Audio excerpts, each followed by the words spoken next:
So here is our supplementary video to Lecture 6, where we've got Danielle Every, who's taking us through the process of undertaking thematic analysis. And here she's doing some analysis on our body art focus group transcript. So before I show you my visual map, I'm going to have it. I'm going to show you my themes.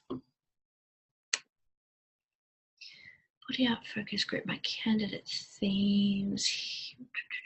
Okay. Actually, before I show you my themes, now in the spirit of reiterative analysis, I went back to my original coding, and this time I coded more of the data. So it's quite challenging to develop themes just from the couple of pages that we coded last week. So I've gone through and coded more of the data. I haven't coded the whole transcript because it's incredibly time consuming to do this kind of work. But I wanted to code enough to be able to give you an idea of how I've developed themes. So I've used a lot of the same codes that I had developed previously, but I've also added in a couple of others. So I really wanted to capture here something that I hadn't captured in my original coding, which is around, in this particular one, celebrity tattoos. In the comment, quite a few people have tattoos.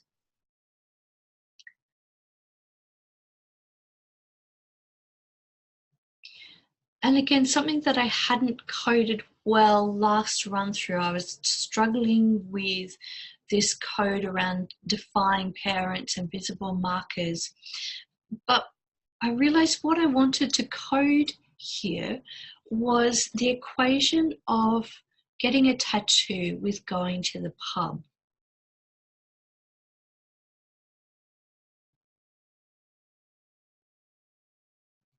Started to code for the comments that people got from, particularly from their parents and their close family. So I started to code for parents' reactions.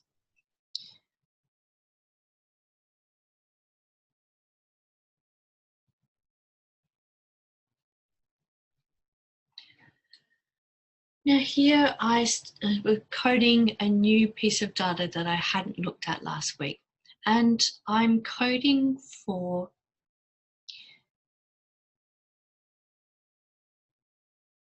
what I was seeing in the data was people talking about good tattoos and bad tattoos. So I coded here, Thomas saying, body art should not be visible all the time for professional reasons. And I'm having a couple of different ways of actually making that label. Again, still, playing with my codes. In this next part, Jane, I've coded some places are funny about you having tattoos in visible places. And then I've gone on to code more of what she said around this. Visible tattoos require more thought. Visible art not acceptable to some potential employers. If you get body art, you have to look presentable. Thomas continues on talking about visible tattoos requiring more thought. Now, Joe introduces a different kind of reason for getting body art.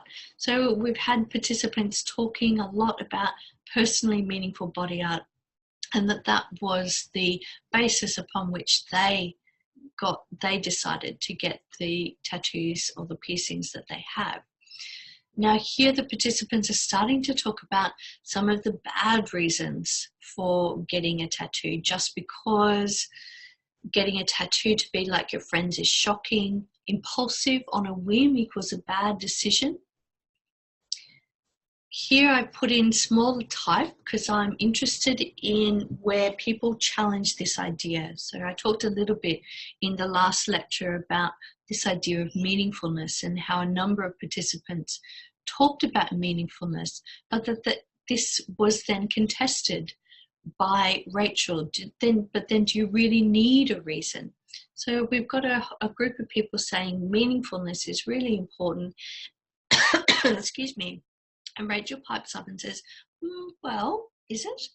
So I was just interested in the challenge that Rachel has brought to this idea of meaningfulness. And if I go on to talk about, to try and capture some of these codes into a theme, I want to talk about these divergent cases, places where people challenge or say something quite different to what some of the other people are talking about in the group. Here I'm coding for regretting decisions, regret decisions about fluctuating relationships. An impulsive decision will lead to regret, regret decisions made on impulse.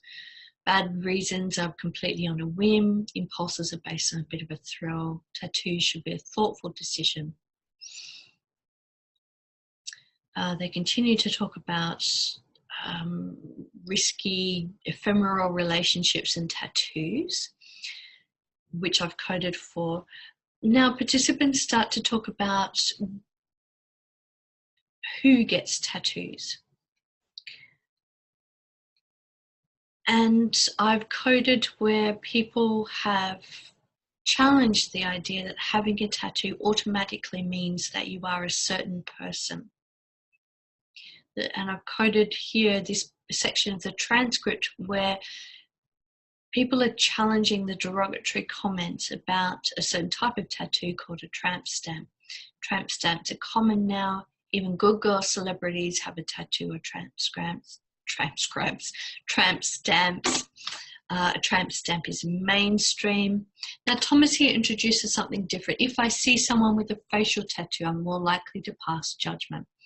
So now I've started to code for a tear tattoo means you killed someone.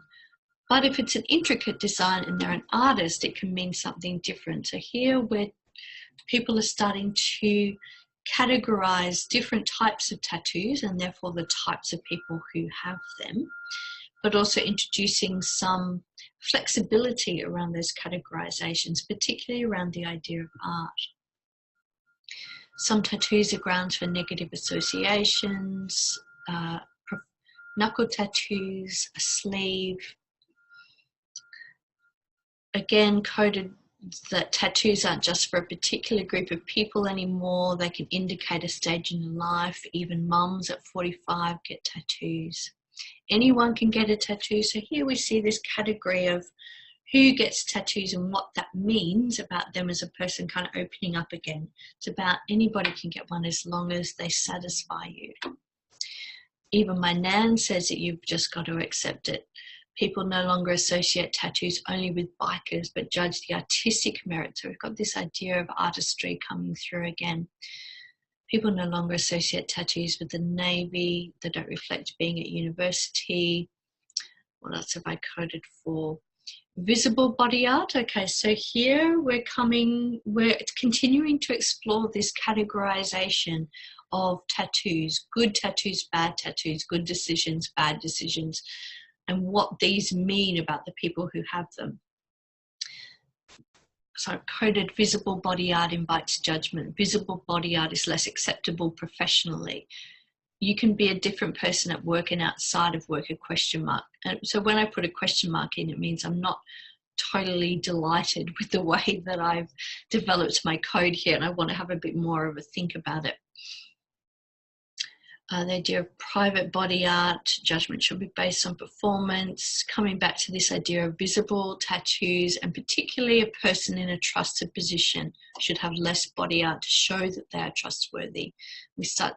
People are talking here about professions and piercings and tattoos, and particularly relating it to surgeons and teachers, and concerns about that influencing young people, all of which is interesting because these people who are speaking have tattoos or are hoping to get a tattoo.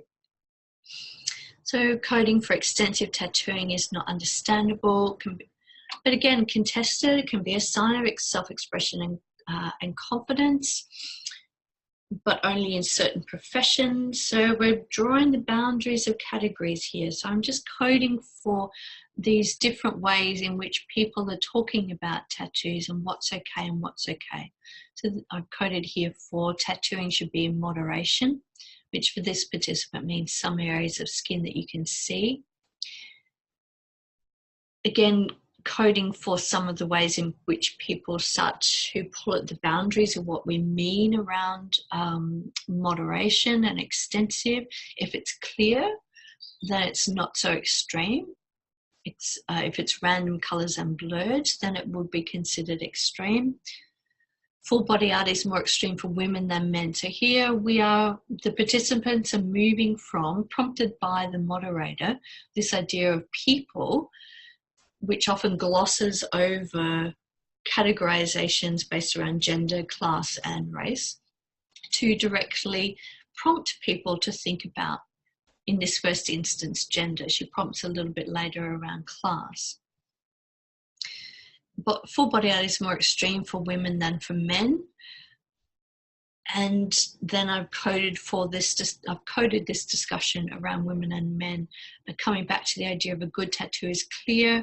The woman that they're talking about, and this is a great way to stimulate discussion in a focus group or an interview, is to actually show people pictures of something that you want to prompt them to talk about. And in this instance, the moderator has asked the people in the focus group to talk about a picture of men and women with full body tattoos and getting them to comment on that. So I've coded for she's a stunning girl. So these codes would not stand the test of taking the data away. I need to rethink the labels that I've used here. Even full body tattoos are okay if they're art, but even though it's beautiful, I would never get it done. Artistic tattoos are different from drug addict tattoos. A tattoo is just a drawing, whereas body art is artistic. This is where we go back into gender. Men and women are becoming more equal, but women are meant to look feminine. Tattoos are a masculine thing, especially full body tattoos. And then I've coded for different ways in which people describe femininity and associate tattoos with masculinity or femininity, particularly this idea of pain. And that's where I stopped, because you could really just keep going with this kind of analysis. But I just wanted to give you an idea of how I've gone back to the data, re-explored my coding, gone further in my coding, because it's that return to the data and the re-exploration of the data and giving myself more time that is necessary for this quite thorough process of coding, which will then help us to develop our themes. So let me show you where I went with my themes.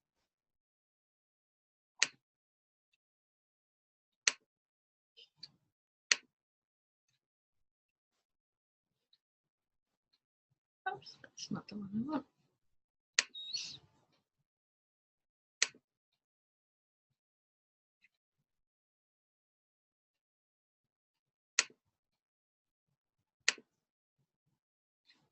Why can't I get it to show me something different? That's not what I'm asking it to share, sorry.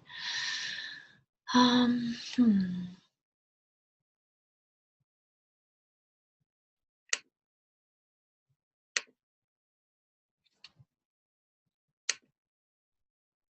here we are.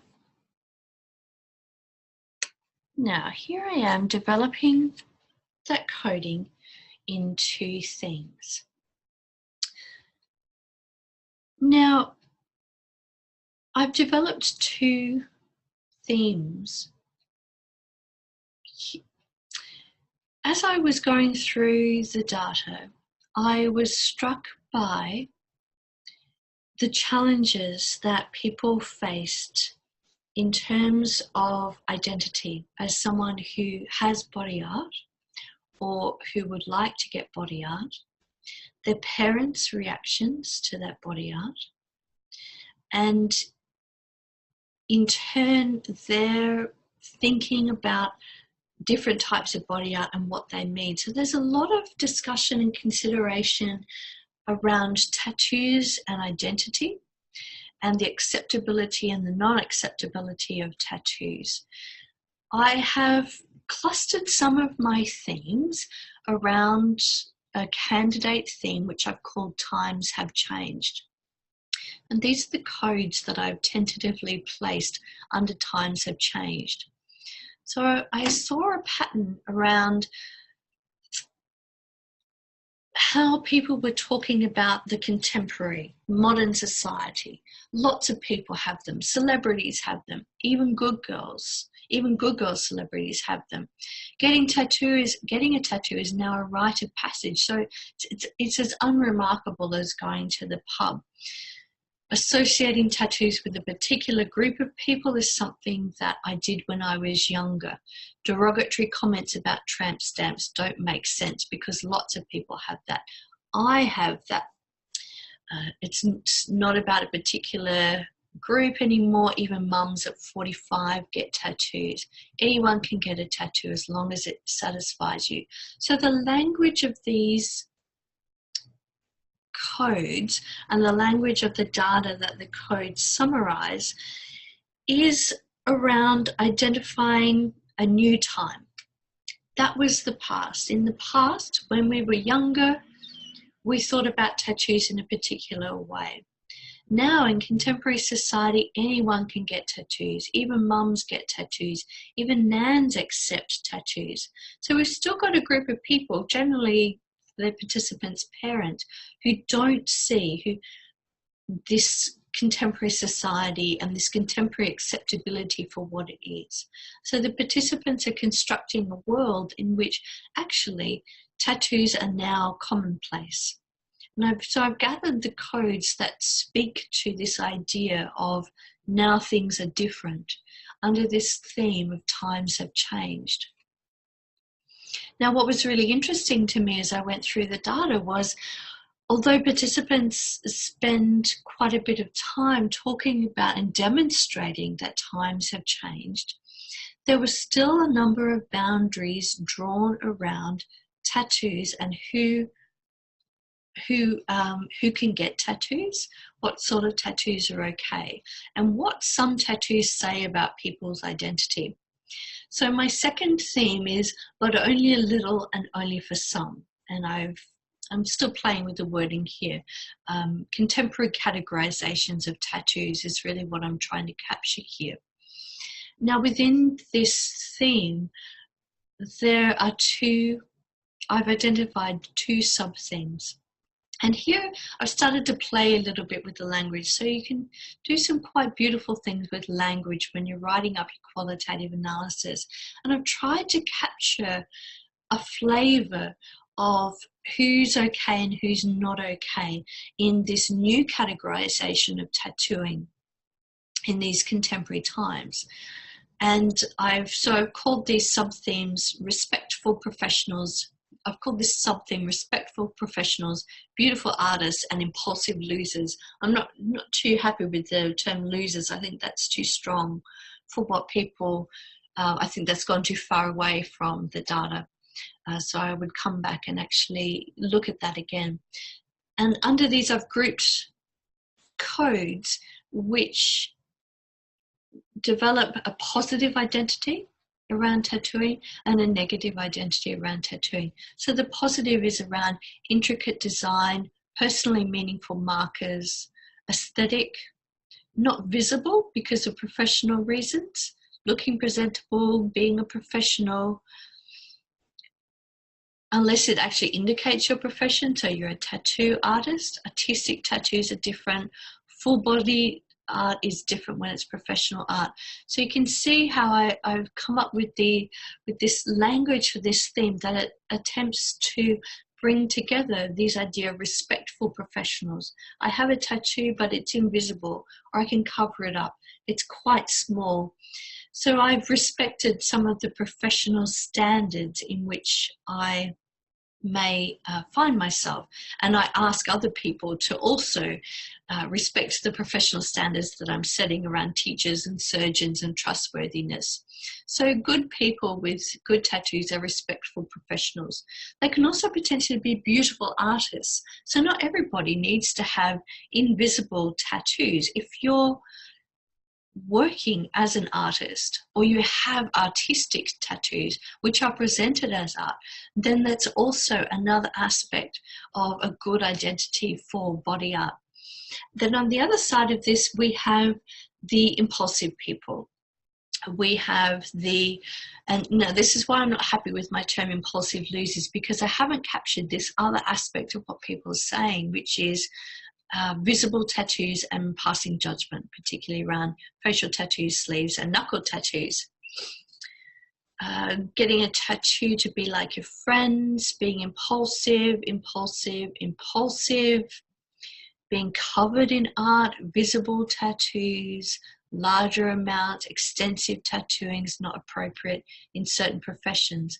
So I'm starting to bring together the codes which talk about, but those tattoos and those people who get those tattoos, they've got their tattoos in a certain way. For example, they've been very impulsive, and that says something about that person. I also started to code around gender, and I wanted to develop a theme that captured what people were saying about gender. So underneath this broader theme of but only a little and only for some, there's also a lot of talk in this data set about femininity and masculinity. So times have changed. We've got this, contemporary society where anyone can get one. My 45-year-old mum can get one. So rite of passage now. Angelina Jolie, Cheryl Cole, they've all got them. Look at how much times have changed. But they haven't changed as much for men or women as what we might hope. And the participants are trying to grapple with these old discourses around traditional femininity and masculinity and what tattooing means within these gender roles.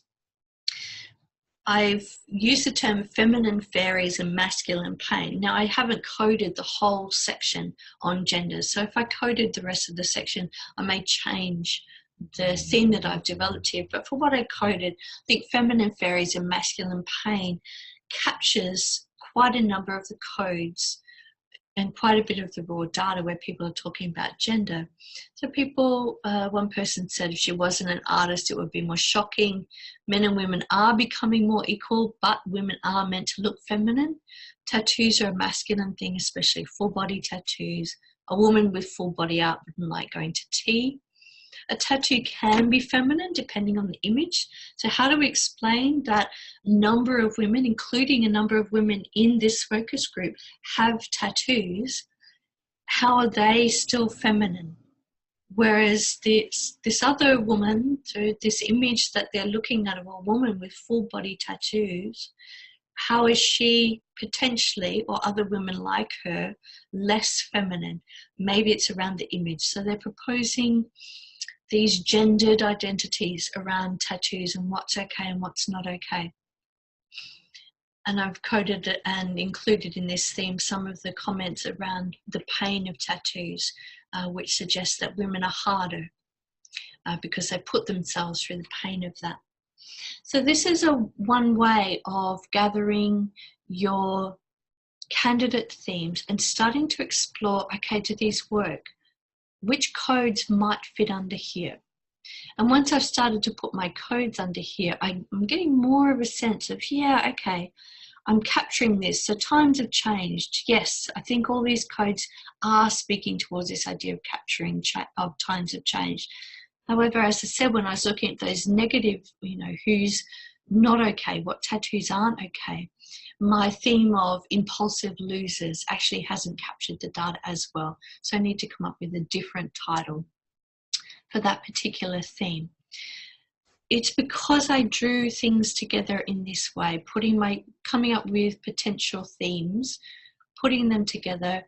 And originally I only had 2 themes, and then I developed 2 themes with sub-themes for the second theme, and I put positive and negative. So all of this has come out through a process of a couple of days of actually coding and developing some candidate themes on this data, and then bringing them together to actually test it. Okay, does it work? Does this fit? Does it not fit? What are the gaps? So that's themes.